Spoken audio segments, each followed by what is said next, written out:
talks about Jesus and God bringing this world to its end. Others speak about it as Christ the King Sunday. And that's the emphasis that we're going to be having this morning. It's a Sunday set aside to celebrate Jesus Christ, to see him as the King of Kings and the Lord of Lords, that one who is the fulfillment of all the promises of God. And our scripture lesson, that second lesson for today, gives us the reason. It gives us detailed reasons for this celebration of Jesus. And I want you to listen to it again, and perhaps you may want to follow. It's the second lesson on the back of your worship folder. I'm going to begin with verse 15.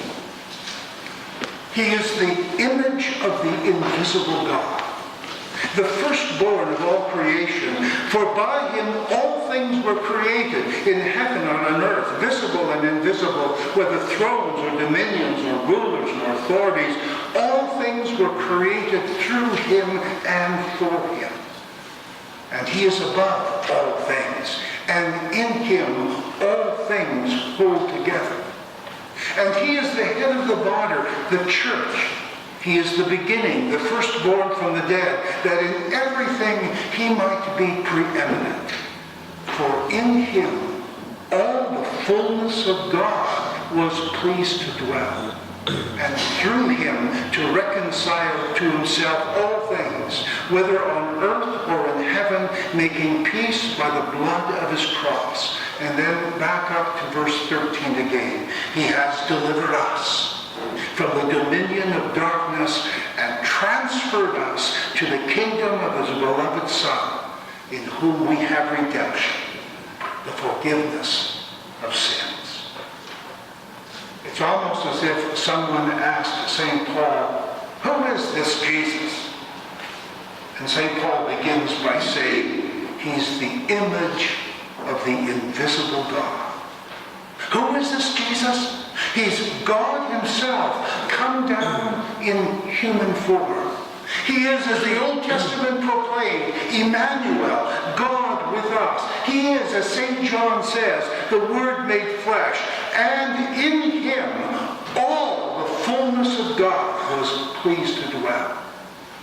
That means, folks, that this morning we're not crowning just a man.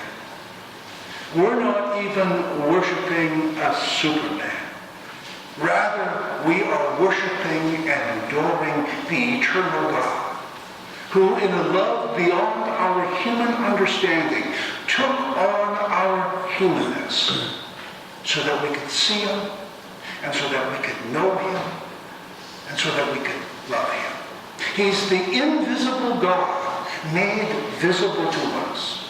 I like the way in which Martin Luther described Jesus and this particular theme. He said, you want to know what God is like? Look at Jesus Christ. He's God in the flesh. He's God with skin on. But that's not all, Paul says. He goes on to say, he is the firstborn of all creation. Now these words can be confusing to some people. Very confusing to those who don't have a full understanding of the biblical and cultural meaning of this word that is translated here as firstborn. The word doesn't mean, as we understand it in our day-to-day, as the first in the series, like the first child born, followed by a second child and a third child and maybe a fourth child. This word designates supremacy or preeminence, commonly used in biblical times to designate the person that was going to be getting the inheritance. That person may have been the firstborn, or it may have been the secondborn, or, as sometimes often did happen, the baby in the family. But the point is that this is the one who is supreme. He has preeminence. And the words that follow here give us reason why Jesus is preeminent, why he is supreme. Paul writes, by him all things were created, in heaven and on earth, visible and invisible, whether thrones or dominions or rulers or authorities. All things were created through him and for him. He was before all things, and in him all things hold together. Why is he supreme? Why is he preeminent? He's preeminent because he's the creator. There is nothing that exists in this world apart from his creative word. He is the creator and he is the sustainer. He holds all things together as he rules his creation in grace and truth. And that's why we call him the King of Kings and the Lord of Lords. That's why, as we sang, we crown him the Virgin Son, this God incarnate Lord. That's why we crowned him the creator of rolling spheres. I don't know why they omitted that verse from this hymn that we sang today. But there's even another reason to celebrate.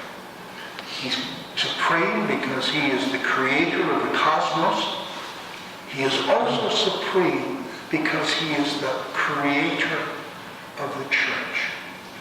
St. Paul continues in this self-exaltation of Jesus. He says, he is the head of the body, the church. He is the beginning, the firstborn from the dead, that in everything he might be, and here's that word, preeminent. It is at this point that we come into mystery, into the mystery of our eternal God. In order to create the church, this community of believers, to rescue it from the clutches of sin and death, our eternal God does the unexpected. He lays aside his kingly power. He humbles himself and becomes like one of us. Though without sin, he assumes the burden of our sin. He comes into our world not to be served, but to serve, and to give his life as a ransom for people.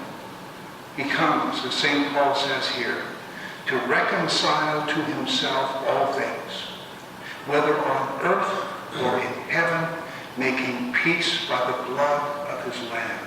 He has transferred us from that kingdom of darkness into the new kingdom, his church, the kingdom of his beloved Son.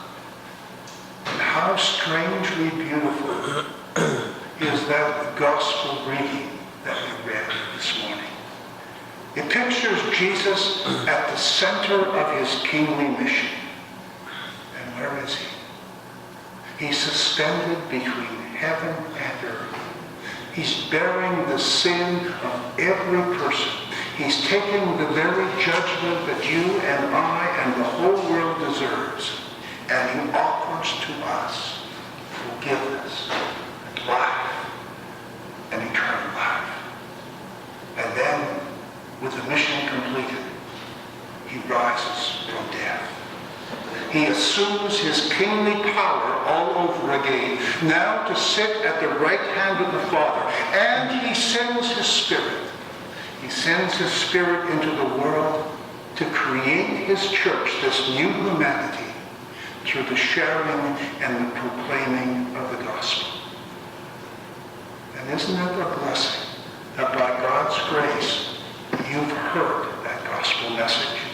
By God's grace, by the power of the Spirit, you have now been delivered.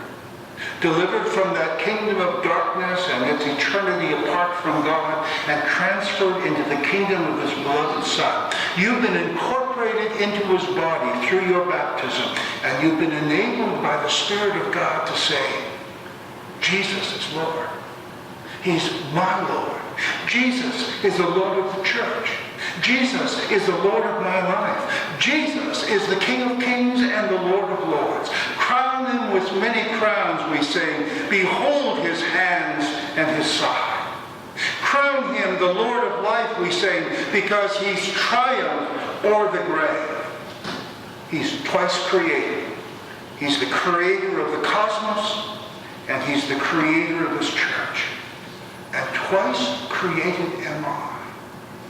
And twice created are you. Given physical life by this Lord of heaven.